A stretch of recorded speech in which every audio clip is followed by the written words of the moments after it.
Good morning, friends, and welcome to A Hasty Podcast. I'm Weston Hasty, and you're listening to A Hasty Podcast.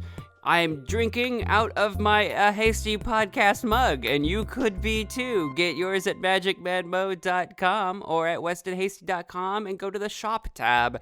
Either location gets you to my shop, where you can buy a Hasty Podcast mug, water bottle, wine tumbler, etc. Check it out. That's my ad. That's my advertisement. You made it. You survived it. Did you make it through my... What was it, 10-second ad? Hang on. For my audio-only listeners, just so that you know I'm not lying. I am drinking out of my mug. My proof is in the sip. That sounds like an excellent motto or tagline. I'm not sure what you call it. I'm not in marketing. That sounds like an excellent tagline or whatever for some kind of beverage, for some kind of coffee or something. It probably already exists. The proof is in the sip. Can I Google that? Hang on. The proof is in the... Obviously, in the pudding is the usual one. The proof is in the pudding is the very common saying. But what if we say the proof is in the sip? The first thing that comes up in the results is, what is the proof we will receive after investing in SIP?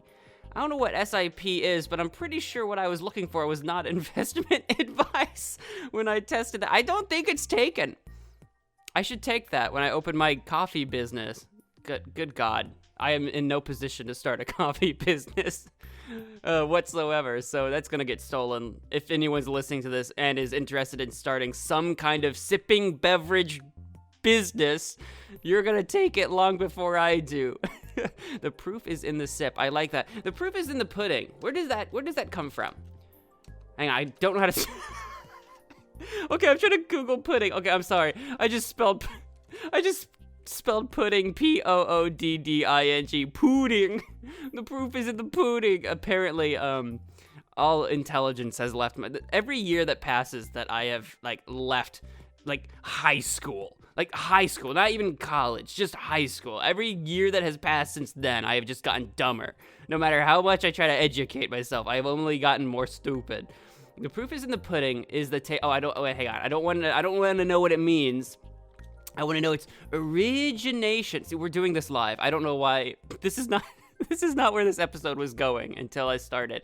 In Britain, dating back centuries, pudding meant more than a sweet dessert. The original was the proof of the pudding is in the eating. Oh, the proof of the pudding is in the eating. Oh, hang on. This is on npr.org, so it's probably well researched. I would like to think, right? It was shortened proof of the pudding. It was shortened to the proof of the pudding, and then here in America, it morphed again to the proof is in the pudding. Did I just read this? They're shortened to the proof of the pudding. Oh. That is weird. The proof of the pudding. Apparently, the proof of the listening is in the correcting. What? Oh, soundbite of music. Oh yeah, because it's... I'm like, what is this? I'm reading apparently the script from NPR's audio radio show, and I'm like, why am I getting sound cues? And it's because it's a script. Anyway, so apparently you had to prove something was a pudding, and then once it was proven, right, it was the proof of the pudding. It was proof that it was pudding. And then in America, we just decided that doesn't make any sense, apparently. And then we created the proof is in the pudding, which honestly, truly, probably makes even less sense. What does it mean? The proof is in the pudding. It's kind of like the knife is in the cake, or hammer, the hammer, in those, I don't know, old dated TV shows or movies, or I don't even know where. Look, we could go on a whole diatribe of where I'm not using that word correctly. What about that diatribe? We could go on a whole tangent. Why did I jump to diatribe before tangent? Everyone's heard of the word tangent. No one knows what diatribe means. Anyway, we could go on a whole tangent of where things have come from, but that is one of those things where you watch an old movie or something. I don't know where it came from, but we all know it exists. The old put a hammer or a key or a saw or something in a cake, and you give it to a prisoner. You sneak it into prison to break somebody out, right? And that would be the tool is in the cake, but this is the proof is in the pudding. What is the proof? I could imagine like a Clue style, like detective or mystery movie or show where, probably a movie, right? This would be like, unless it's a TV show, this was a recurring thing where there were constantly clues in pudding. But I'm imagining like a movie where the final clue that like solves the whole mystery somehow is this piece of proof inside the pudding. I don't know if that's like because someone died like of a heart attack, and then you find out it's actually poison, and then you find out that the poison was in the pudding he ate, and then you had to like dissect the poison to like figure out if it, what the poison was and whether or not it killed this guy. And the proof is in the pudding, right? Oh, obviously he ate pudding. The pudding was poisoned, and we know that the local alchemist cooked the pudding, so he poisoned the pudding, right? But no, the twist is that the proof is in the pudding, and it wasn't poison. It was some other thing where actually the alchemist has been trying to help the detective the whole time, and he left a secret message in the pudding to try to warn the Baron that died, that got poisoned and had his heart attack. I'm creating the whole movie for you. The Baron ate this pudding and died of poisoning or whatever. Not of poisoning. He died of what seemed like poisoning. And he ate this pudding. And the alchemist knew that there was a threat on the Baron's life. But the alchemist couldn't get close to the Baron because he was in bad graces with the local guard and regency or whatever. So he left a clue in the pudding to try to warn the Baron. But he was too late. And the Baron was actually, like, I don't know, murdered by the Baroness, who was trying to seize power, who the entire time in the movie was actually super distraught and weepy and sad to see him go, and she was not prepared for her newfound responsibility, so we wouldn't suspect that all along she got just what she wanted. And we find out right at the end that she murdered him, like, by setting him up with, I don't know, something, probably, all I can think of is more poison. A different poison. Now, how can you kill a person? Okay, this podcast is taking a hard left turn, but I swear this is fiction. How do you kill a person and make it look like poison, but it's not poison? I am not versed in the art of murder to know how to do that, because you want a way to kill somebody that makes it look like it's poison, but the poison you're making it look like is supposed to make it look like a heart attack. It's like 3 layers of murderception. I'm going to say that is a joke question. You do not need to inform me, or do, I guess. Tell me your murder tips on Twitter. My handle is @WestonHasty. You can use the hashtag Hasty Podcast. Tell me, how do you murder a man? And make it look like poisoning, but it's not poisoning. How do we do that? I can't think of anything other than like other poisons, right? Like how do you, I don't know. I'm like actually legitimately trying, because you can't do it like with a weapon, because that's gonna leave like bruising or bleeding, like cuts if it's like sharp, bruising if it's like bludgeoning. This is like a dark topic. But like, listen, as someone who runs a D&D campaign, it would be fun one day. I don't have a really super politically focused D&D campaign right now. It's more like adventuring and action or whatever. But I'm imagining in my brain, what if I wanted to run like a mystery, right? A mystery or political intrigue campaign. I mean, maybe you're a writer. Maybe you write stories. Maybe you're a screenwriter. Maybe you're making movies. I'm doing the D&D thing. There's situations in fiction where it's okay to contemplate, right? I'm not crazy. We're not going to lock me up for a thought crime here. It's not crazy to contemplate murder when you don't plan on killing anybody, right? Right? Am I spending too long on this topic? Is everyone starting to get suspicious? Like, who is Weston planning to kill? I don't have any enemies. I don't know what you're talking about. Anyway, that has taken an entire... I said we wouldn't take a tangent on this, and then we took a tangent on this. And this all started with the proof is in the pudding. Actually, it started with me spelling pudding wrong, right? No, anyway. It all stooded. Oh my gosh. I am completely... This is not where this podcast was going today, but welcome to A Hasty Podcast. I like the chaos sometimes. I like the chaos of a podcast that just kind of winds its way around topics that aren't necessarily clearly defined, which is interesting because I've tried in the, I say in the past, but like recent past, like I try to like kind of have a topic for each podcast, I like a main topic or 2 main topics, something like that to keep me on on track, on task. And I do think that's a good idea. I'm not saying that that's a bad idea, but I also like, just in my own manner of speaking, my own manner of talking, I do also like just spiraling down these tangents. I think it comes from the fact that I do Let's Plays on YouTube, and I stream now.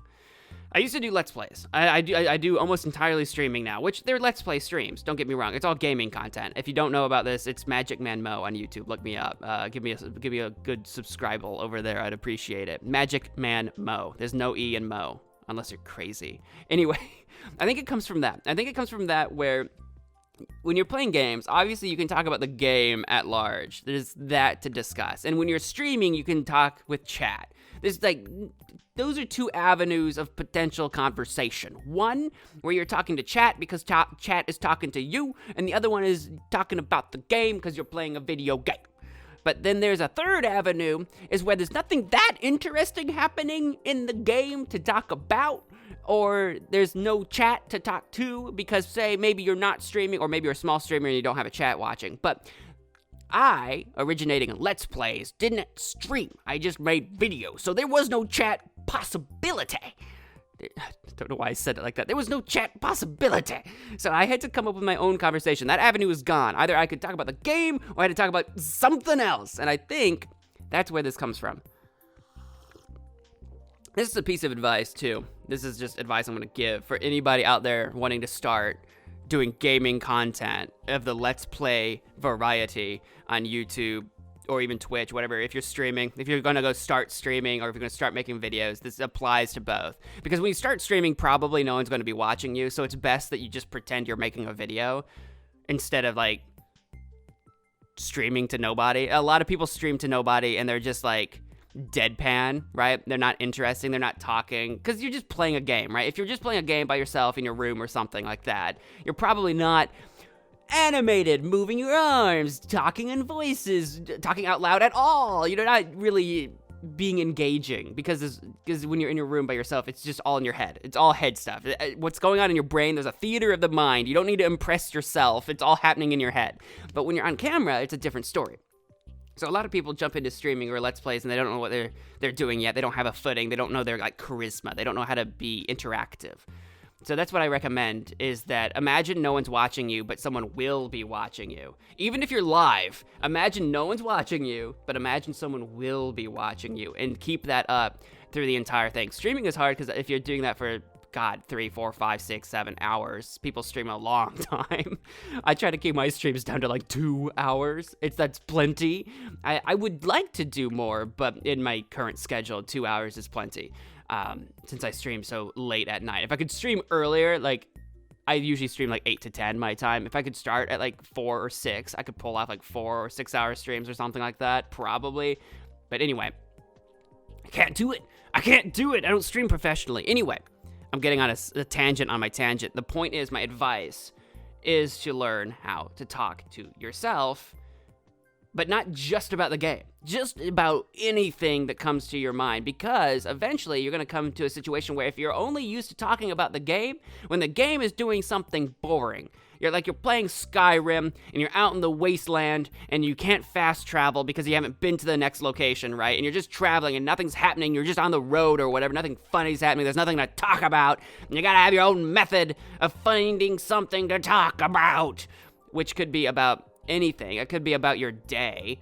If you're really struggling, how's your day been? Most people think their day-to-day life is boring, so it's very difficult to talk about your day because you're like, well, I don't want to talk about work because God knows if someone at work heard this or saw this. You don't want to talk about this. Like, say you work, I don't know, in an office. You don't want Sharon freaking giving you sass at the water cooler because you were talking smack about her on last night's stream.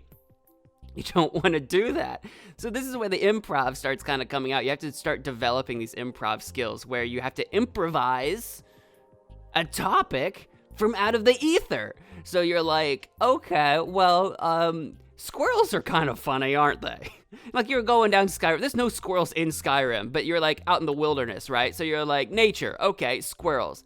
Kind of funny creatures. They collect thousands of nuts and they can't find any of them. They hide them, have no idea where they are. Their tracking skills, abysmal, 0 out of 10 animal. Have you guys ever seen Zoo Tier? What's it called? Tier Zoo? Whatever? Where they do tier lists of zoo animals, or not just zoo animals, but all animals. See, now, I'm not actually trying to talk about that, but that was my improv. I had no intention of going that direction. I started with squirrels. I thought they were silly. I gave my opinion on why they're silly, and now we're just jumping. Now I've mentioned another YouTube channel. I don't remember what it's called. It's Tier Zoo or something like that. They're pretty cool. They like pit animals against each other, theoretically, and rate them on whether or not they're better or worse at this, that, or the other. They don't actually pit animals against each other like in a fighting pit. That would not be okay. That would not come with my recommendation. Let's put it that way. Anyway. Improvise a topic. This is the advice I give, is that if you're doing a video or stream of gaming and you know no one's going to be watching it, pretend someone will be watching it, because that's the objective, right? And keep that up. It's a skill you have to develop. A lot of people don't just jump into doing it and learn that right away. But I do see a lot of beginning streamers and Let's Players, because I like to every now and again go on little searches looking for like small-time streamers or small-time Let's Players or something, and just pop in and see what's going on and just try to like know what. Honestly, I should do it the other way around. There's so many huge streamers and Let's Players that I don't know anything about, that I've literally never heard of, and I don't even know what's popular on YouTube anymore. But instead I do this. I peep in on some small timers. I'm a small timer too, so like small time compared to me is pretty small, right? Like nobody's watching, and I like to peep in, see what's going on, that kind of thing. See what, like, I don't know. I feel like there are things you can learn by watching other people make mistakes. Obviously, there's a lot to learn by making your own mistakes as well, but I think a lot of people trying to hone their craft on anything look to really good artists or great artists, and they're trying to figure out what they're doing right and trying to emulate that. And there's a rationale behind that, looking at someone who does what they do really well, trying to figure out why that is or how that is, and trying to emulate that. Not necessarily copy it, but emulate it to a degree to try to figure out how to turn that into yours. There is something to be said about that. There is also something to be said about not ignoring the value in mistakes.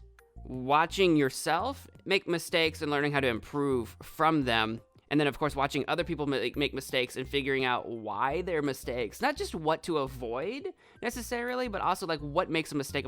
Like, what is it about this channel or show or whatever that isn't working, and why? Am I doing that?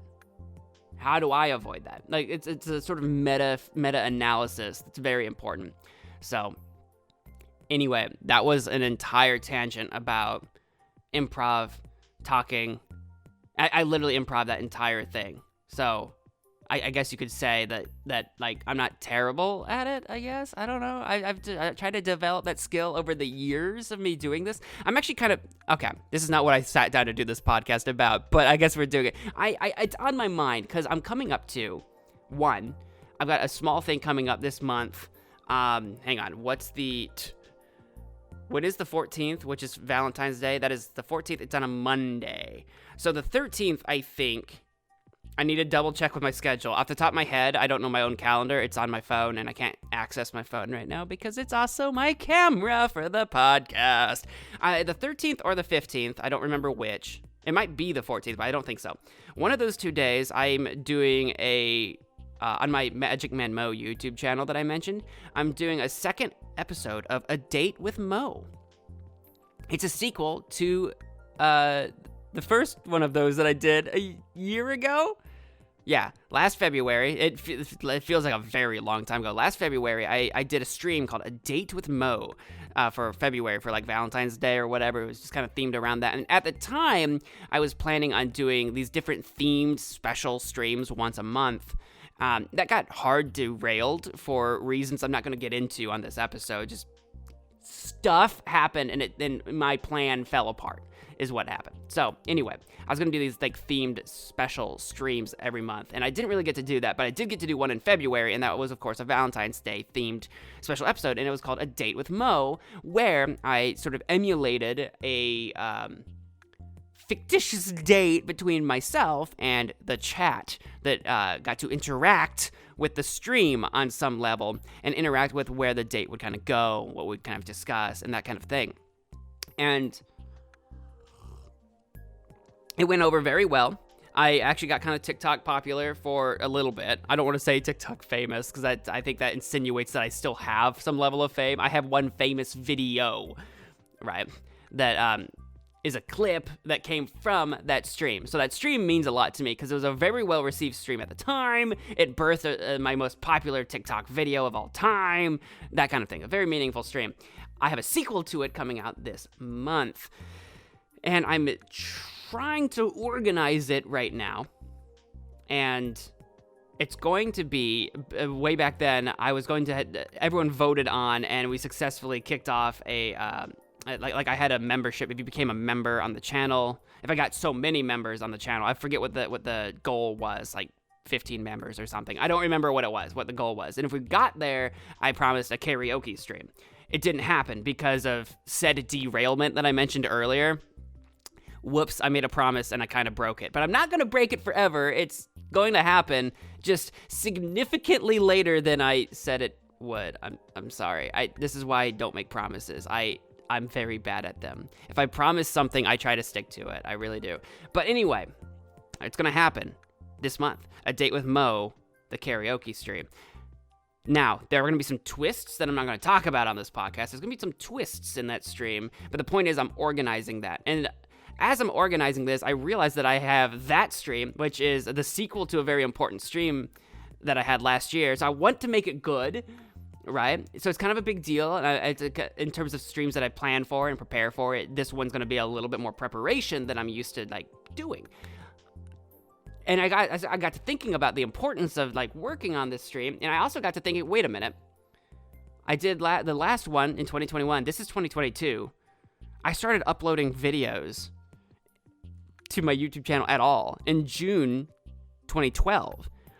So as I'm preparing for this kind of important stream on a minor level important stream, I realized, oh my God, in June, I have to do something for my 10-year anniversary of making content on YouTube, which one is, it brings a bunch of mixed emotions. On the one hand, it's very exciting, happy to do it. I love to see the growth and support on the channel that I've seen. On the other hand, it's been 10 years and I'm still like so small. Like I feel like every bit of progress I've made on that channel, I've like made a big deal of, but also like in the grand scale of the cosmos on YouTube, I'm still like such a tiny French fry. On the channel. So it's mixed emotions where it's like, I've been doing this for 10 years and this is all I've done. But also, I've been doing this for 10 years and I've gotten a lot done. So it's like very mixed emotions. It's very opposite of each other. So I have that coming in June. That's going to have to be huge. And I'm not entirely sure how it's going to turn out. I'm still in the planning stages, not even the preparing stages. I'm in the planning stages of it right now. So I'm still like running some concepts by myself to see what I want to do. I want to do some kind of sort of what's it? Not combination. What's the word? Collaboration? No. Collage? No. Collection? No. What's the word I'm looking for? I think it's a C word where it's like a compilation, like a compilation of like some of the best videos over the years or something like that. Some kind of compilation of stuff I've done. Something like that, as well as something that's like a looking forward type thing. I don't know. I want it to be big somehow. Maybe the return of the 24-hour stream. If I can get a 24-hour stream squeezed in, that would be dope. Because that's a lot of effort. I'll tell you what. Doing a 24-hour stream is a lot of energy. So I don't know if it's gonna be that, but it's gonna be big. Somehow. I call that like medium priority, or not medium priority, but like a medium-sized, it feels like a big-sized project, but once it's over and done with, it's like over and done with basically. So I'm going to call it like a medium-sized project. It's a pretty big project because I'm used to really not doing projects at all, right? I just kind of sit down and stream or make a video. Those aren't really projects. They're just like tasks, right? You got like tasks, and you got like projects. So like doing one stream is a task. Doing one video, it's a task. This upcoming stream that is being planned for and prepared, the Date with Mo Part 2, is a small project. It's a little bit more than a task, a little bit more involved, but it's not crazy. This thing coming up in June, medium-sized project, because it's like going to be 2 to 3 times probably bigger in scope than this upcoming stream, or at least that's what I'm going to try to keep it, and try to not keep it. I'm going to try to keep it from getting any larger than that. I don't want to like overexert myself on this thing and then everything fall apart at the end and it's just too much for me to handle or something like that. It's going to be a medium-sized project. I've got a very large project, however. This is going to be a very big year. This is why I'm thinking about, the channel, the MagicManMo channel, thinking about advice that I have, and thinking about like how to sort of better my own channel, and just why meta-analysis is kind of on my mind right now, because I have a very large project coming up later this year that I can't disclose any information about whatsoever. I say whatsoever, and here I am kind of like dancing around the subject anyway. That is in part to do with my channel, and in part to do with another entity entirely, a third party, a second party. What would it be? If I'm party number 1, they would be party number 2. We're both the same party. No, we're not the same party. We're both 2 different parties in 2 different areas. I've got a large project. I'm collaborating with another entity, another party, to make something very big by the end of the year. And it involves me and everything that I do on this channel, and it involves them and everything that they do, and smashing them together. And ideally, it'll be a big deal for what I release on the MagicManMo channel. Like, I'll have like teasers and videos and that sort of thing come out. It has a lot to do with that, as well as once the project's done, not only will it be like a thing for people to see and experience, but it will continue to exist beyond that release. The release of this project isn't like a one and done stream. Because I'm used to streaming, usually when someone streams, say, a game or whatever for 2-3 hours or whatever the case might be, people show up, they watch it while it's live, and then when it's not live anymore, people don't usually go and watch like streams. Unless you're like a passionate fan that missed the stream, you might, the day or 2 after the stream aired, try to catch up on what you missed. Unless you're a passionate fan like that, most people don't. A week from now, if I stream something tonight, a week from now, no one's really going back and watching that stream, or let alone a month from now going back and watching that stream. This project that I'm working on for the end of the year, towards the end of the year, it shouldn't be quite the end of the year. I don't want to say what month it's supposed to be done by, because I don't want there to be any clues or hints about what it is or about or anything like that. I don't want people to speculate. I just have a big project towards the end of the year, and once it's done, it will be something that people can experience then and there, as well as beyond then and there. So this will be very exciting. So it's a very busy year all of a sudden for someone who's not used to like having projects to work on. I mean, I call everything that I do a project, because everything that I do in some way is a project. Like my YouTube channel itself is a project, but what I mean is just like making one Let's Play video or making one TikTok short or whatever is not in itself a project. But as a whole, my YouTube channel is a massive project that I've been doing for a decade almost now. So of course that's a massive project. But in terms of someone who, like, for every little every little piece of that larger project, I'm not used to those being projects in and of themselves. I hope that makes sense. And now I have like 3 of them this year at least that I know about so far, unless more come my way throughout the year. Like I said, this one coming up in a week. When this airs, it'll be Wednesday, so in less than a week from now, that will be a minor project. It was something that was a bit of extra work for me, but shouldn't really feel huge to the viewer. It should be fun and exciting and different and special, but not like, you're not gonna watch that Date with Mo stream and be like, oh my god, like he must have spent $10 billion putting this together. The production value is insane. No, the production value is going to be very similar to what you always see, just a little more amped up on my end, but that's about it. So that's like a minor project, and then that will be done, and then I'll be down to just 2 projects to focus on and worry about, especially since the really big project by the end of the year, I need to start on it right away, where in terms of that project, we're still at the conception phase kind of that large project, where we're putting together ideas and actually like training to do the things that we needed to do for the coming months, basically. So this is like a training month, preparing month, or whatever. And then by the end of the month, we're supposed to have a game plan for how to tackle this entire project. We're going to break it down into segments, basically, so that we can have each segment done each month, so that we know progress is being made. It's not like a procrastination thing where all of a sudden you have to have everything done in 1 week. It's going to be like, no, this is already done. Don't have to touch it. Next segment. We finish it. That's done. Don't need to touch it. Next segment. That kind of thing. And then obviously if something happens along the way, we have to go back and fix something. You can go back and fix something, but it'll be like that. So, and that involves me. I'm in the process of learning new skills. And then also I need to put together like a practice run. I don't know what to call it.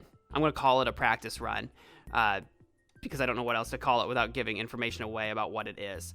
We're going to put together a practice run that is like a tiny scaled version of the bigger project to be like, just again, as proof of concept.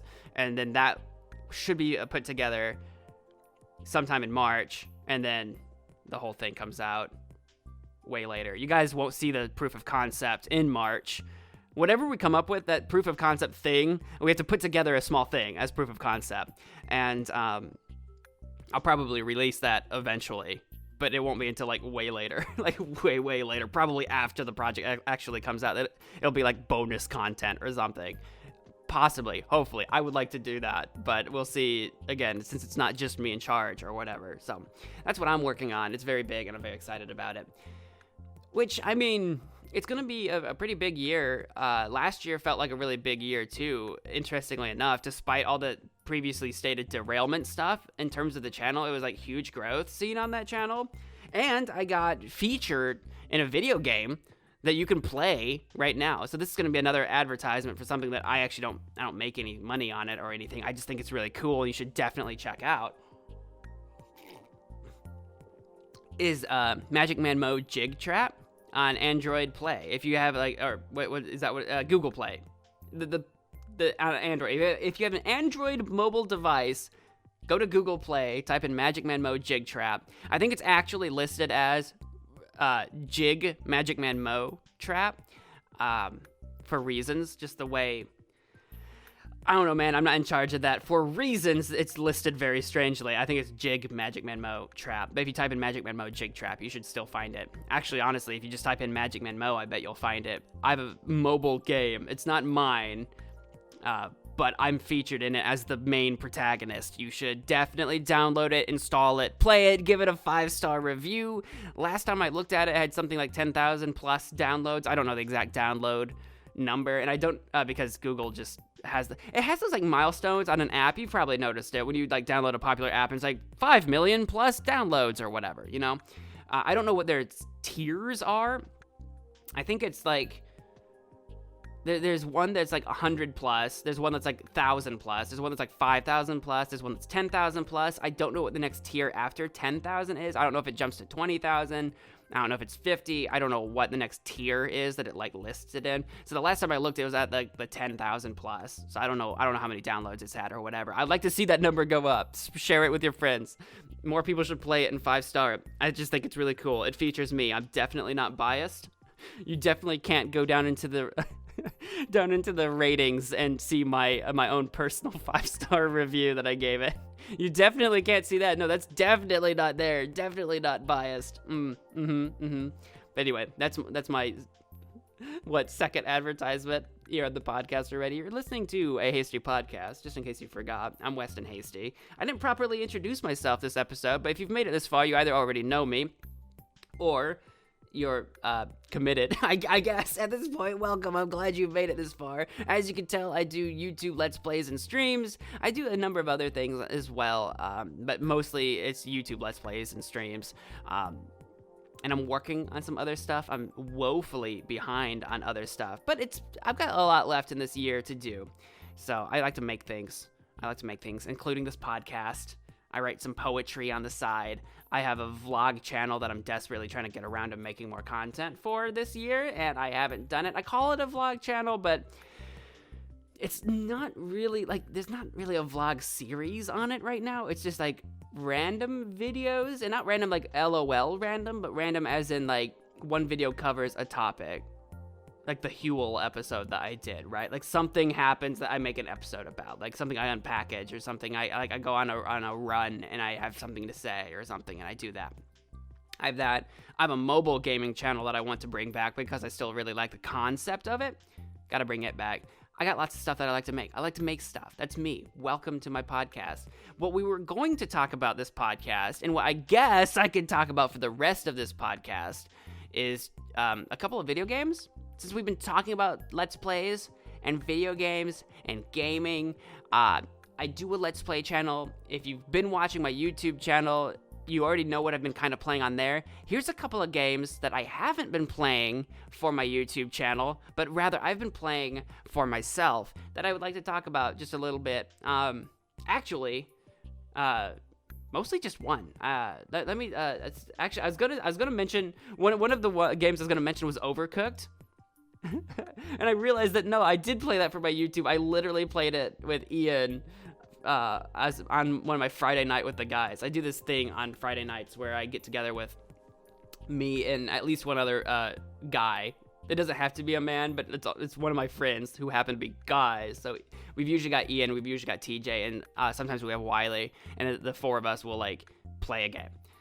Last time we just had Ian, so I just played something that's like a 2-player type game. We played Overcooked, and I was going to talk about Overcooked, but I realized I streamed that. Sometimes the Friday night with the guys don't really feel like actual streams because it's just a very different vibe and a very different atmosphere because, of course, I'm chatting with them, and there's more than just my personality shining through in those streams. But I was going to talk about Overcooked. I guess I still can, just briefly, because obviously you can just check that stream out if you wanted to. Even though I already said people don't go back and check out streams, Overcooked, it gave me a lot of the same vibes as Cook Serve Delicious, which is another game I've played, but mechanically the gameplay is very different. In Cook Serve Delicious, that's a game where you have to type buttons on your keyboard really fast, put together recipes and make food for people out of your food truck or whatever, and serve them very quickly. It's very it's very overwhelming with all the orders coming in.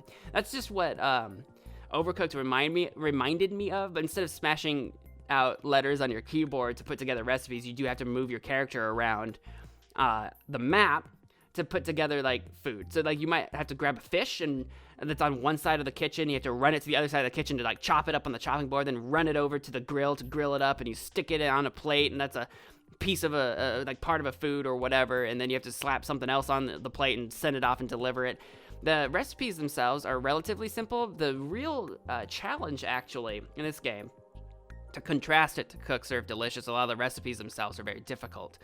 To contrast that in Overcooked, the difficulty doesn't come so much from the recipes. They're not that hard to grasp. There's a little bit of a learning curve, learning what you have to do with each item, sure, but the real difficulty comes from actually managing your space and running back and forth between areas to do the prep work necessary to get your recipe done, while the map itself often changes or presents itself in difficult settings. So you might have to do a lot of running around obstacles to get to things that you need to, so that takes up time, and the longer it takes you to get a dish out, the less money you make on it, or you could the customer could leave angry and you not even serve it at all, and then you don't make enough money, and then you don't pass the level.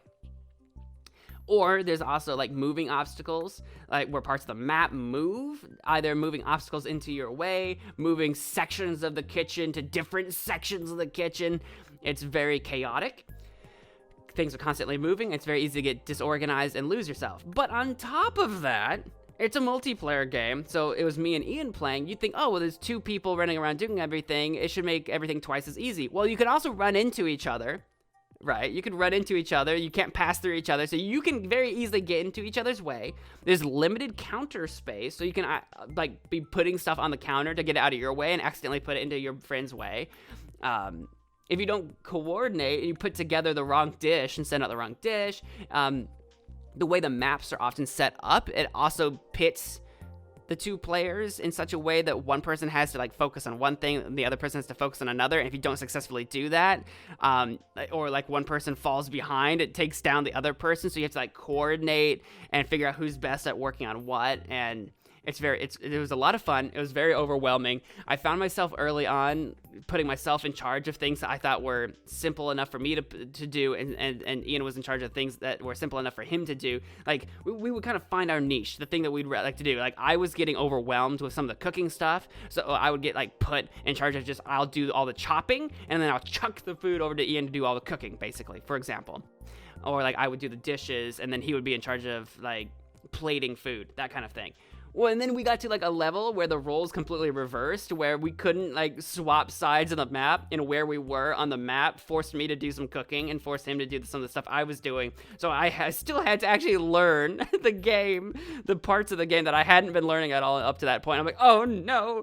And I was getting that overwhelmed sensation of like panic, which often is not a very fun feeling to have in real life, to be like overwhelmed and panic all the time in real life. But when it's a video game setting and the stakes are really low, it just created this frantic sense of urgency to everything that you did that kind of gave me like this thrilling rush of excitement to get everything done as quickly as I could and as efficiently as I could. Same kind of like fun that you get from like Cook Serve Delicious, that overwhelming panic sensation in a video game where the stakes are low isn't bad.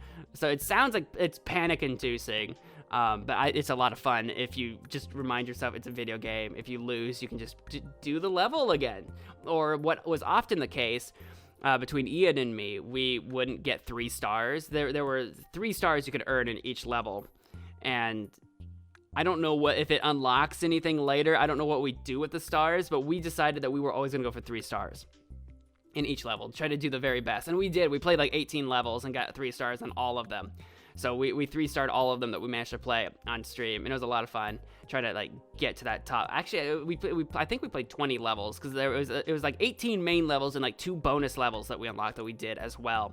And so something like that, 20 levels at 3 stars or something in the couple of hours that we played. Actually, I think we put 3 or 4 hours into that. Actually, we lost track of time, and it was a lot of fun. So if you haven't, and that was Overcooked 2, actually, I should say. I think I said Overcooked earlier.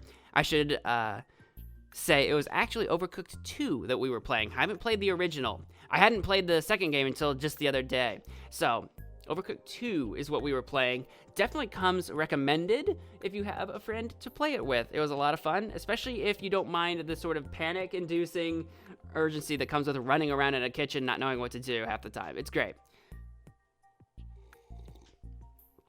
That was one game I wanted to talk about, but I forgot that I literally streamed. I literally forgot that I streamed that game. Anyway, the other game I've been playing, though, and it's not been on stream whatsoever, and I can't decide if it's a game that I want to stream. I kind of don't want to stream it because I've already made so much progress on my current campaign, and if I streamed it, I'd want to like start over, start fresh for people. But it also brings up like the question in my head, like, do I want to stream this kind of game? Would it do well on my channel? It might be something I try on my YouTube channel, and if it doesn't work, it might be something that I do on Twitch for giggles once a week. You know, this type of game. It's an RPG.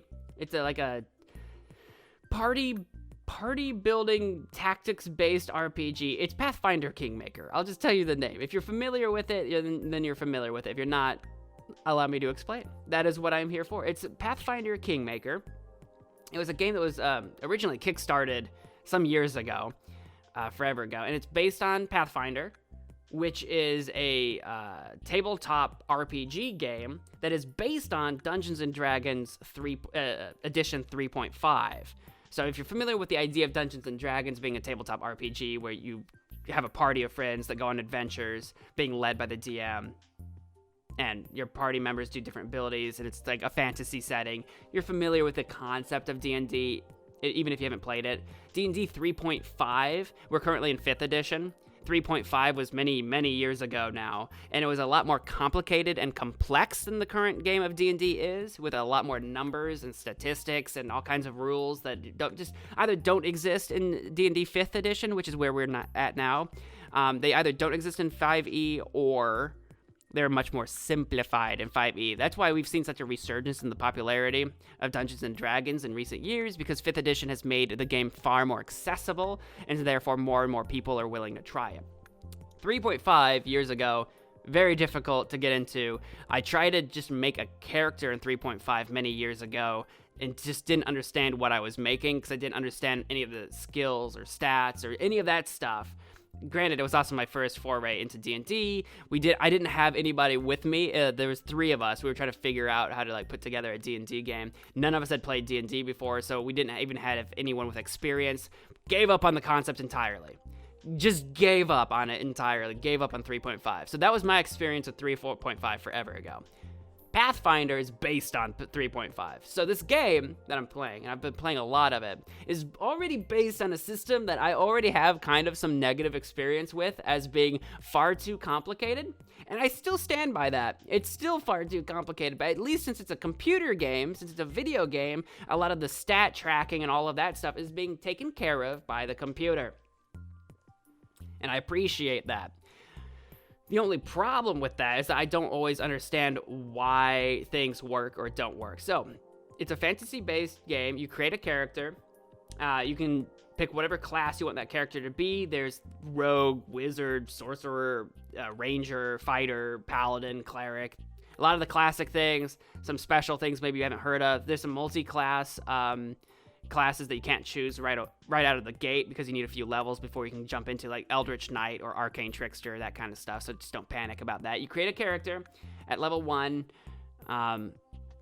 pick your class, roll your stat. We don't roll your stats. You get a pool that you can draw from, and you set your stats the way you want it to, and to an extent. You do that, create your character, go out into the world.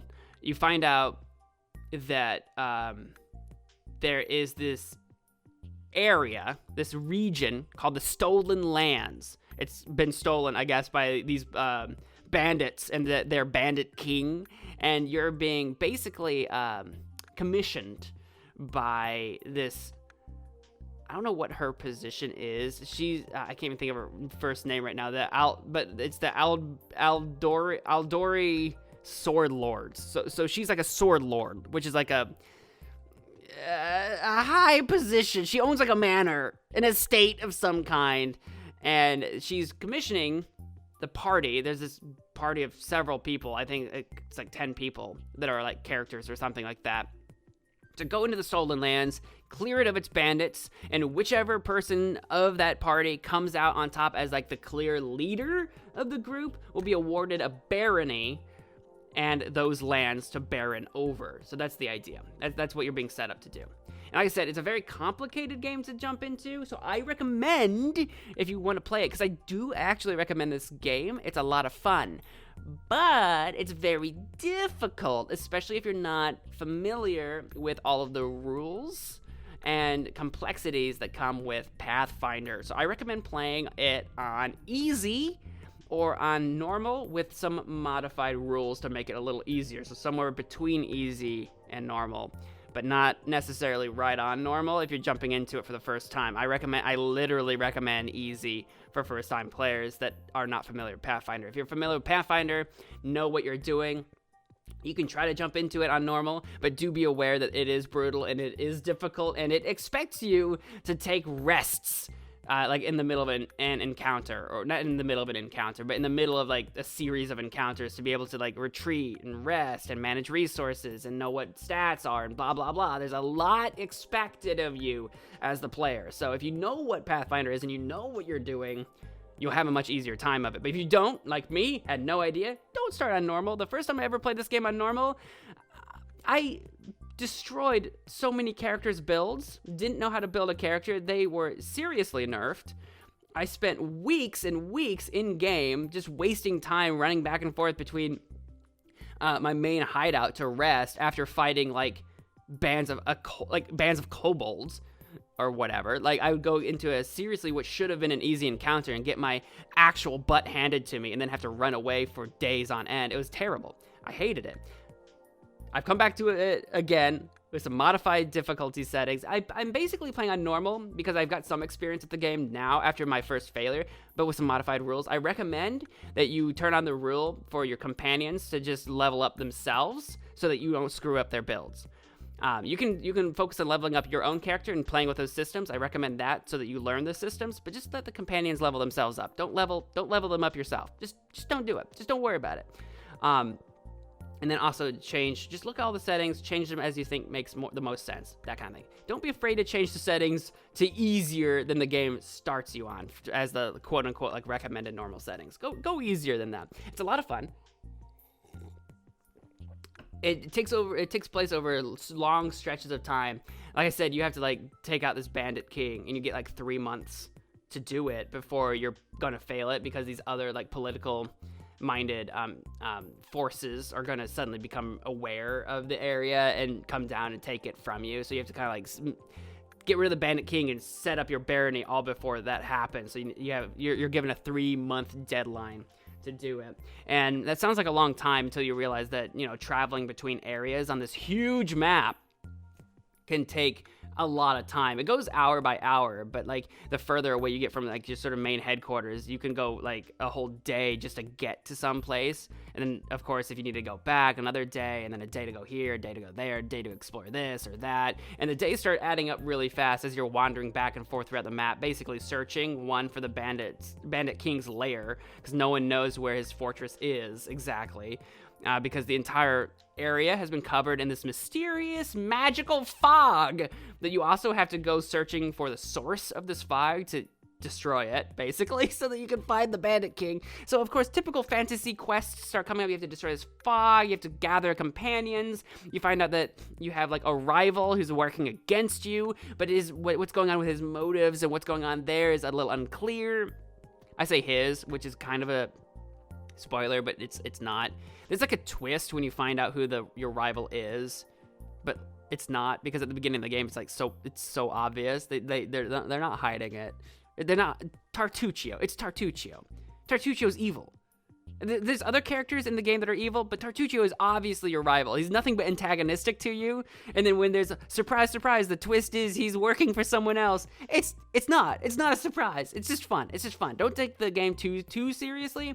There's some serious elements in it for sure, but the whole beginning like mission of finding out that Tartuccio is not a good guy is hilarious because it's obvious from the it's obvious from the onset.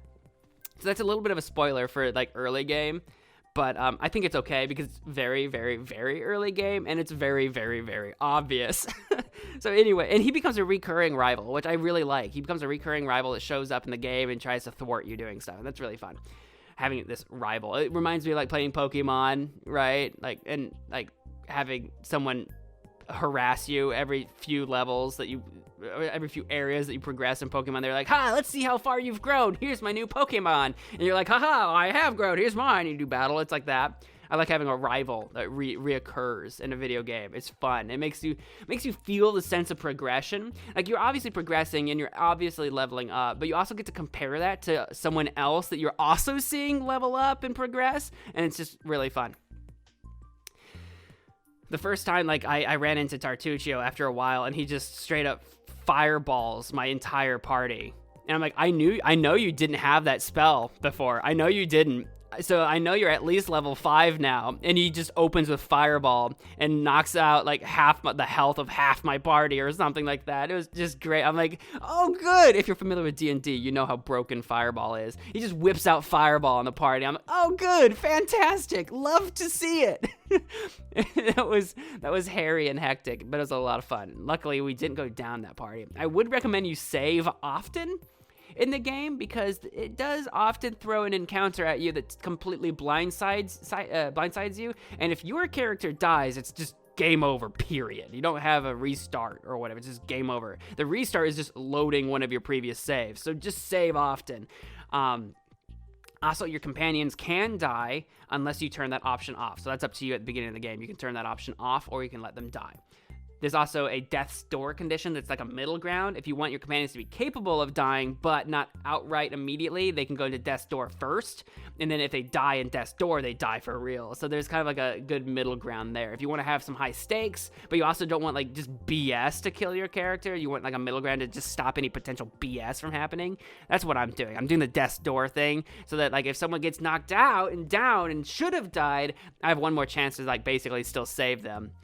Because sometimes they do that. You'll just run into an encounter that is way over leveled for you, or just for some reason the composition of enemies that you're fighting is just perfectly counters your party, and there's just very little you can do. Like wandering into a spider cave full of swarms of spiders that you can't actually attack unless you have area of effect magical attacks, or like acid, or like fire bombs. Literally, like you can't stab a swarm of spiders.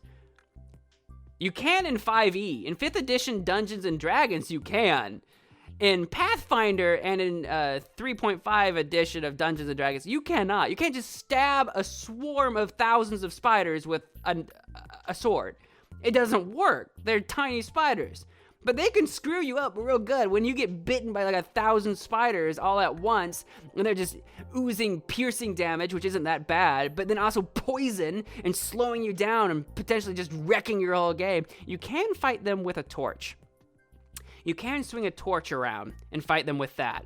The downside is when a large spider that you can stab, a large spider shows up, and you could stab it, but now you're holding a torch, and it doesn't do a lot of damage. When you're fighting the swarms of spiders, it was great, because, you know, tiny spiders, not a lot of health. But now you gotta fight a large spider, and you're swinging a torch around like an idiot, and that big spider's like, nah, man, we're just gonna eat you. It wasn't a good time wandering into that cave early level, I'll tell you what. That was not a good time. Got my butt completely handed to me, and that was in my first campaign that I failed horribly in every possible way. Was not a good time exploring that cave and just happening upon it. Also, were-rats! In my first campaign, I wandered into a cave and got TPK'd in 2 turns by some were-rats. What? I was not prepared for that. There was no way to. I wandered into a cave and then immediately initiated combat with were-rats. I couldn't avoid it or escape it. Man, it was terrible. That first campaign had some serious BS moments. In my second campaign, I know where the were-rat cave is, so I just haven't gone there. I know where the spider cave is. I needed to go there for a quest, but I knew what I was doing this time, and went in with a prepared party that was like leveled up and stuff. So that helped a lot. So at least that went a lot smoother. I knew how to avoid this. I didn't even fight the swarms. I didn't explore the entire cave. I just didn't need to, and wasn't interested in it. I was like, I'm not gonna do it. I know what I need. I'm gonna go in. I'm gonna get it. I'm gonna get out. So the second campaign's going a lot more smoothly.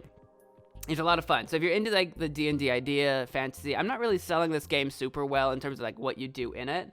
But it's just D&D, basically. It's Pathfinder, which is basically D&D. It's basically D&D. It's basically Pathfinder. It is Pathfinder in video game form with adventures and quests. You build up a party of up to 6 companions. Well, one of them is you. It's you and 5 other companions. You get to choose them. All of them have different personalities and stories that are heavily involved. They all talk to each other and to you. And they all have different alignments. It's not all good people. So you have good, you have evil, you have chaotic, you have neutral, and lawful. You have all the whole gamut there, and they all interact with each other in interesting and fun ways.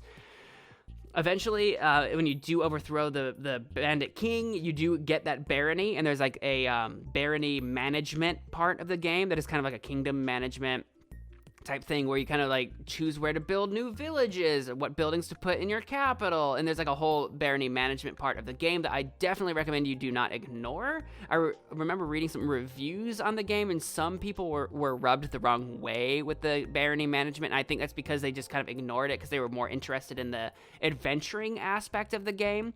I think when they bring up the barony management, when they bring that up to you, there's a bit of a learning curve to remember to like learn what all the screens mean and what all the information means. Take a minute to learn all that, because once you've got it under control, it's not like you're doing it a lot all of the time. It's just stuff that you like set up, and then it takes like days or weeks to do things, for the barony to do things. And in that time you're waiting for all that to happen, that's when you wander off and do the adventuring. And just from time to time, return back to your capital so you can give new orders. It's not that hard.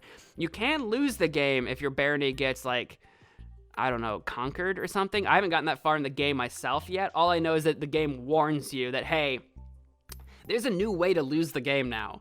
And that's if your barony crumbles. So pay attention to this. There is a setting to basically take that option away if you want. You can set it up so that the barony takes care of itself and you'll never lose.